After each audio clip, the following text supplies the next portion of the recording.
जय माँ काली मित्रों, आपका मेरे चैनल माँ काली माँ दुर्गा शक्ति संवाद में स्वागत है। मित्रों, अगर आप मेरे चैनल पर नए हैं तो मेरे चैनल को सब्सक्राइब कीजिए, लाइक कीजिए, शेयर कीजिए, साथ ही नोटिफिकेशन बेल को भी प्रेस कीजिए जिससे हमारी आने वाली वीडियोस का नोटिफिकेशन आपको तुरंत मिल जाए। मित्रों, आज का जो विषय है वो विषय ये है कि हमें सवारी आती है तो हमें कौन से नियमों का पालन करना चाहिए, क्योंकि ऐसे बहुत सारे बच्चों का प्रश्न बार बार हमारे पास आता है कि हमारे शरीर में पहले सवारी आती थी लेकिन अब उसका बंधन हो चुका है, उसको किसी ने बांध दिया है, अब वो नहीं आती है। हमारे ऊपर किसी ने तंत्र क्रिया कर दी है या किसी ने कोई जादू टोना कर दिया है जिस कारण से हमारी सवारी नहीं आती है और वो स्वयं ये बात कहते हैं कि हमारी सवारी का बंधन हो चुका है। तो आप एक बात बताएं, आप ये कैसे जान सकते हैं कि आपकी सवारी का बंधन हो चुका है, या किसने आपको बताया है कि आपकी सवारी का बंधन हो चुका है, यानी किसी ने आपकी सवारी को बांध दिया है। पहली बात, माँ भगवती या कोई भी इष्ट देवी देवता जिनकी किरण आपके शरीर में आती है उनका बंधन नहीं किया जाता। बंधन केवल शरीर का होता है, सवारी तो मुक्त होती है, यानी वो भगवती, वो शक्ति जो आपके शरीर में आती है वो हमेशा सर्वथा बंधन से मुक्त होती है, उनका बंधन नहीं किया जा सकता। दूसरी बात, जब आपकी सवारी आती है तो सवारी आने पर कुछ ऐसे नियम होते हैं जिनका सवारी वाले व्यक्तियों को पालन करना चाहिए।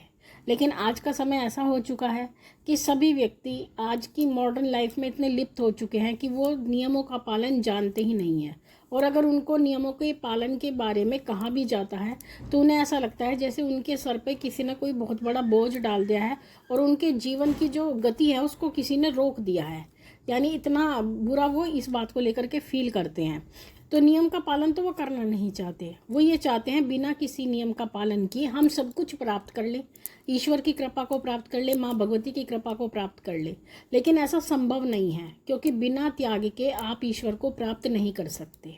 आपको कुछ ना कुछ तो बलिदान करना ही होगा, चाहे आप अपने जीवन की जो महत्वपूर्ण चीज़ें उनका बलिदान करें या माँ भगवती के लिए कुछ भी। हम एक उदाहरण नहीं देना चाहते, इससे संबंधित हो सकता है उदाहरण देना उचित ना हो यहाँ पर, लेकिन आपको कुछ ना कुछ त्याग अवश्य करना पड़ेगा, तभी आपको ईश्वर की कृपा प्राप्त होगी।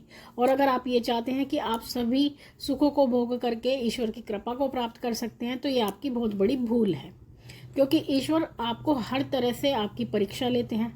आपके मन की, तन की, आपकी इंद्रियों की, सभी चीज़ की परीक्षा वो लेते हैं, तभी जा कर के वो आपको अपनाते हैं।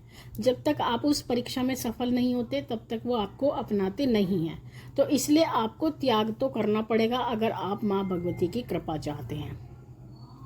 तो जब सवारी आती है तो सवारी आने के बाद में महत्वपूर्ण नियम सुनिए जो आपके लिए ज़रूरी हैं, उनका पालन करना आपके लिए बहुत ज़रूरी होता है। सबसे पहले तो जिस व्यक्ति को सवारी आती है उसका जो है अपने आप में शुद्ध रहना बहुत ज़रूरी होता है, यानी आपको रोज़ स्नान करना चाहिए और आपको शुद्ध कपड़े पहनने चाहिए, यानी धुले हुए वस्त्र आपको धारण करने चाहिए।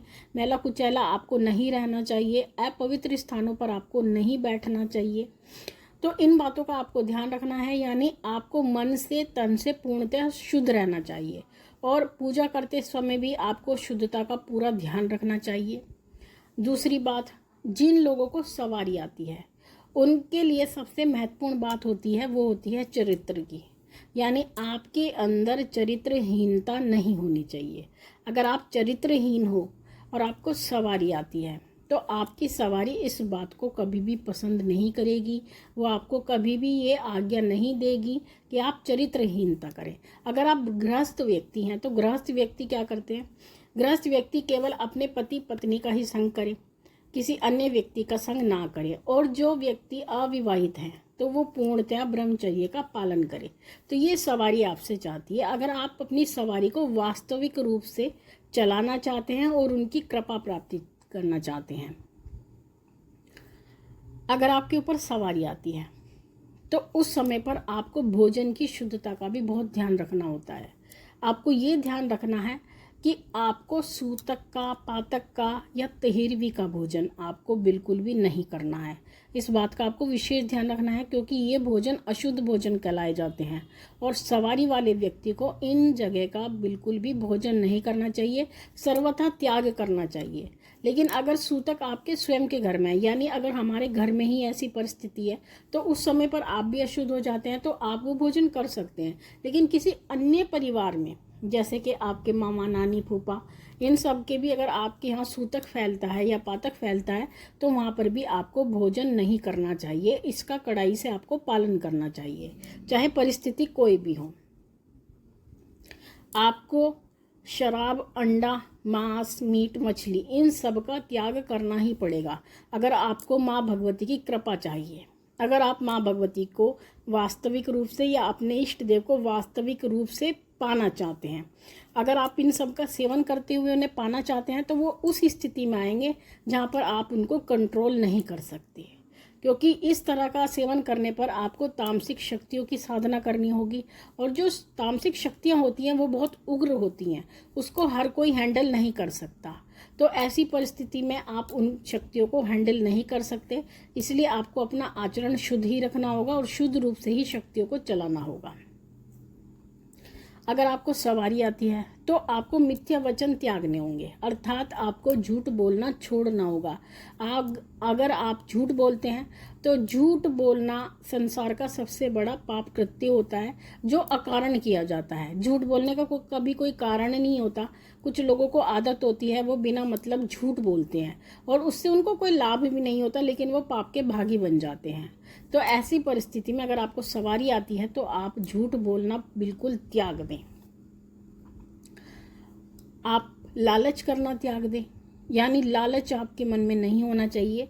अगर आपको सवारी आती है तो आपको निस्वार्थ भाव से अपने इष्ट देव की साधना करनी चाहिए। जिस देवता की सवारी आती है उनकी आपको आराधना करनी चाहिए और अपने मन में किसी भी प्रकार का लालच नहीं रखना चाहिए। ना ही तो अगर आप जन कल्याण करने जा रहे हैं तो उस समय पर भी आपके मन में कोई लालच नहीं होना चाहिए। यह आपको विशेष रूप से बात ध्यान रखनी चाहिए। अशुद्ध भाषा का प्रयोग आप ना करें, यानी कोई भी गलत वचन बोलने से अशुद्ध अशुद्ध भाषा से अर्थ है कि किसी भी प्रकार की गाली का प्रयोग आप ना करें। जब भी आप बोले तो शुद्ध वचन ही बोले और जब भी आप बोलते हैं तो आपकी वाणी में मिठास होना चाहिए, यानी आपके स्वर कर्कश ना हो। तो इस बात का विशेष ध्यान रखें। आपको सभी के प्रति प्रेम रखना चाहिए, स्नेह रखना चाहिए। आपका व्यवहार ईर्ष्या भरा नहीं होना चाहिए। द्वेष की भावना आपके मन में बिल्कुल नहीं होनी चाहिए, यानी आपको बिल्कुल अपने मन को और अपने तन को इस प्रकार बनाना है जैसे कि भगवान होते हैं। भगवान के मन में कभी किसी के प्रति ईर्ष्या का भाव नहीं होता, द्वेष का भाव नहीं होता, वो कभी किसी प्रकार का लालच किसी से नहीं रखते हैं। तो बिल्कुल आपको उनके समतल बनना है। तो ये बात आपको ध्यान रखनी है, तभी आप वास्तविक रूप से सवारी का जो आनंद होता है उसको आप प्राप्त कर पाएंगे। साथ ही आप इस नियम का भी पालन करें कि सड़क पर अगर किसी भी प्रकार का भंडारा लगा हुआ है तो उसका भोजन करने से आप बचें, क्योंकि सड़क पे जितने भी भंडारे लगाए जाते हैं वो किसी न किसी कारण से, जैसे कि किसी का पाप होता है उसको उतारने के लिए, या किसी भी मतलब वो जो भंडारे का भोजन होता है वो आपके जो पुण्य को होता है उसको हर लेता है। तो इसीलिए आपको भंडारे के भोजन से बचना चाहिए, क्योंकि भंडारे का भोजन हमेशा पुण्य को हरने वाला होता है। तो इस तरह का भोजन आपको बिल्कुल नहीं करना है। हम सामान्य व्यक्तियों की बात नहीं करते, केवल सवारी वाले व्यक्तियों की ही बात कर रहे हैं। तो ऐसे भोजन को आपको त्यागना है। लेकिन अगर माँ भगवती का भंडारा चलता है, महारानी का भंडारा चलता है, किसी देवी देवता का भंडारा चलता है, तो उस भंडारे में आप भोजन कर सकते हैं। अन्यथा जो सड़कों पे अलग से भंडारे लगाए जाते हैं, जो गरीबों को भोजन के लिए भंडारे लगाए जाते हैं, तो इस प्रकार के भंडारों से आप बचें। ये आपको विशेष ध्यान रखना है और अपने इष्ट की उपासना करें। साथ ही अपने सहायक देवी देवता की भी उपासना करें और उस देवता की विशेष रूप से उपासना करें जिनकी आपके ऊपर सवारी आती है, क्योंकि कई बार ऐसा होता है कि हमारे साथ में हम इष्ट देव हमारे दूसरे होते हैं और जिनकी सवारी आती है वो दूसरे होते हैं। तो ऐसी परिस्थिति में आपको दोनों की ही सेवा करनी है, दोनों की ही आराधना करनी है। इस बात का विशेष रूप से ध्यान रखें। साथ ही आपको एक बात और ध्यान रखनी है कि आप ऐसे व्यक्ति के घर का भोजन बिल्कुल ना करें जो अशुद्ध भोजन करते हों, अर्थात जो जिनके घर में तामसिक भोजन बनता हो, यानी प्याज, लहसुन, शराब, मीट, अंडा इस तरह का भोजन जिनके यहाँ बनता है और सेवन किया जाता है, ऐसे परिवारों के यहाँ भोजन करने से आप बचें। अगर आप इन नियमों का पालन करते हैं तो आपकी सवारी कभी आपका ना तो शरीर छोड़ के जाएगी, उल्टा आपकी जो सवारी है उसकी शक्ति ऊर्जा बढ़ती चली जाएगी। और जब शक्ति ऊर्जा बढ़ने लगेगी तब आपके एक तो सभी कार्य सिद्ध होने शुरू हो जाएंगे, साथ ही आपको पूछा आनी शुरू हो जाएगी। कुछ लोग ये कहते हैं कि हमें कुछ दिखाई नहीं देता है, तो वो दिखाई इसीलिए नहीं देता है आपको क्योंकि जो आपकी ऊर्जा होती है, सवारी की जो ऊर्जा होती है वो बहुत कम होती है, वो देख ही नहीं पाती, यानी वो वहाँ तक पहुँच ही नहीं पाती, किसी अन्य व्यक्ति की पूछा वो नहीं देख पाती है। तो इसके लिए अगर आप नियमों का पालन करते हैं, अपनी पूजा साधना बढ़ाते हैं, तो आपको पूछा भी दिखने लगती है, सब कुछ आपको दिखाई देने लगता है। तो इन बातों का विशेष ध्यान रखें तो माँ भगवती आपके ऊपर जरूर कृपा करेंगी। तो मित्रों, ये थी जानकारी आप सभी के लिए। माँ भगवती से यही प्रार्थना करते हैं कि वो आपके भंडारे भरती रहे, आपकी सभी मनोकामनाओं को पूर्ण करती रहे। फिर मिलते हैं आपसे, तब तक के लिए जय महाकाली, जय महाकाल।